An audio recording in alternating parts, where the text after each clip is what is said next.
मंगरुआ का विधानसभा क्षेत्र है सारण का सोनपुर।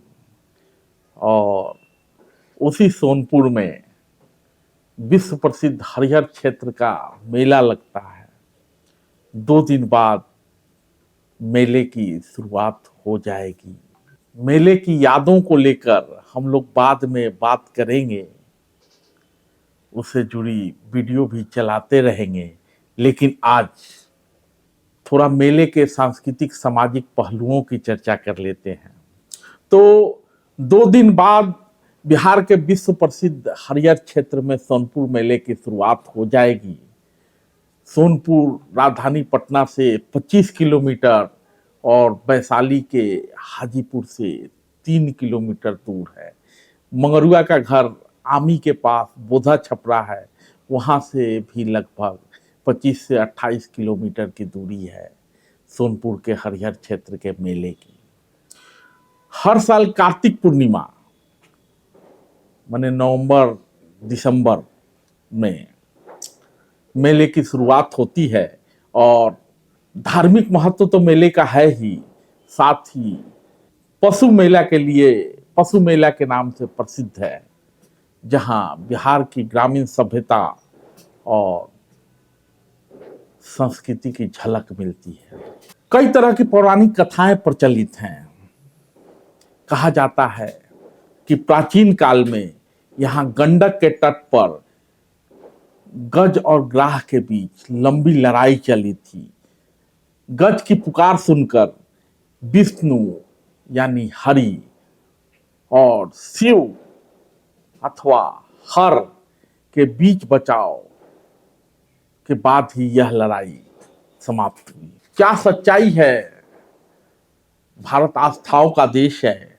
लंबे समय से ये कथाएं चली आ रही हैं, लोगों की आस्था है, प्रतीकात्मक भी मान सकते हैं कथा को।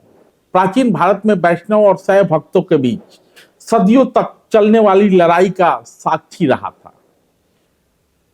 लोग अपने अपने आराध्य को श्रेष्ठ साबित करने के लिए संघर्ष किया करते। हजारों लोगों की बलि चढ़ गई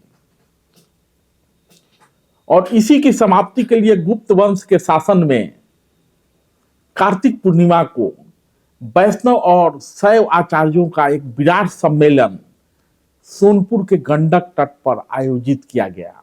दोनों संप्रदायों के बीच समन्वय की कोशिश हुई, जिसमें विष्णु और शिव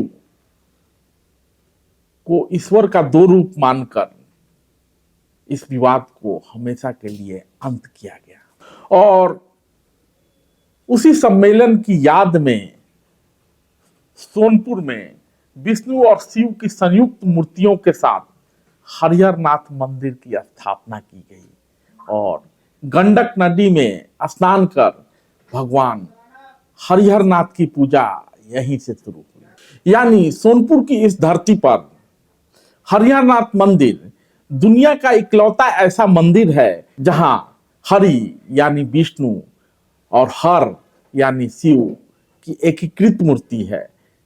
इस मंदिर के विषय में कहा जाता है कि कभी ब्रह्मा ने इसकी स्थापना की थी। इसके साथ ही संगम किनारे स्थित दक्षिणेश्वर काली की मूर्ति में शुंग काल का स्तंभ लगा हुआ है।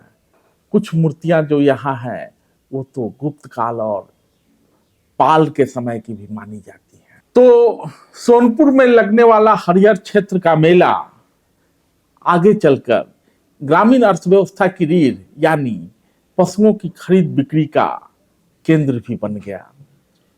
इस मेले में कभी अफगान, ईरान, इराक जैसे देशों के लोग पशुओं की खरीदारी करने आया करते थे। कहा जाता है कि चंद्रगुप्त मौर्य ने भी इसी मेले में बैल, घोड़े, हाथी और हथियारों की खरीद की थी। 1857 की लड़ाई के नायक रहे बाबू वीर कुंवर सिंह ने भी यहीं से अरबी घोड़े, हाथी और हथियारों का संग्रह किया था। अब भी यह मेला एशिया का सबसे बड़ा पशु मेला माना जाता है और मेले के आकर्षण के वशीभूत देश विदेश से लोग यहाँ खींचे चले आते हैं। और इस मेले की खासियत ये है कि यहाँ सुई से लेकर हाथी तक की खरीदारी आप कर सकते हैं। हालांकि हाथी की खरीद बिक्री पर अब रोक लगा दी गई है। आधुनिक काल में समय बदलता है तो चीजें भी बदलती हैं। आधुनिक काल में इस मेले ने बड़े व्यवसायिक मेले का रूप ले लिया है। मेले में बच्चों, युवाओं और बुजुर्गों की रुचि के हर चीज उपलब्ध है।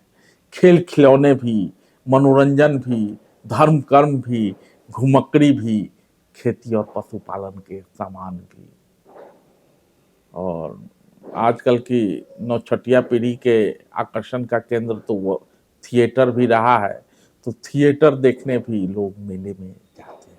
तो पिछले 1500 सालों से बिहार की ग्रामीण संस्कृति और ग्रामीण कला तथा शिल्प का प्रतिनिधित्व करने वाले हरियर क्षेत्र मेले में अब शहरीकरण ने अपनी पैठ जमा ली है। फिर भी यहाँ आज भी ऐसी बहुत सारी चीजें बची हैं जिन्हें देख और महसूस कर अपनी मिट्टी और सांस्कृतिक जड़ों से जुड़ने का सुख मिलता है। सबसे बड़ी बात है कि मॉल कल्चर के इस दौर में बदलते वक्त के साथ इस मेले का स्वरूप और रंग ढंग में बदलाव जरूर आया है, लेकिन इसकी सार्थकता अभी भी बनी हुई है। धन्यवाद।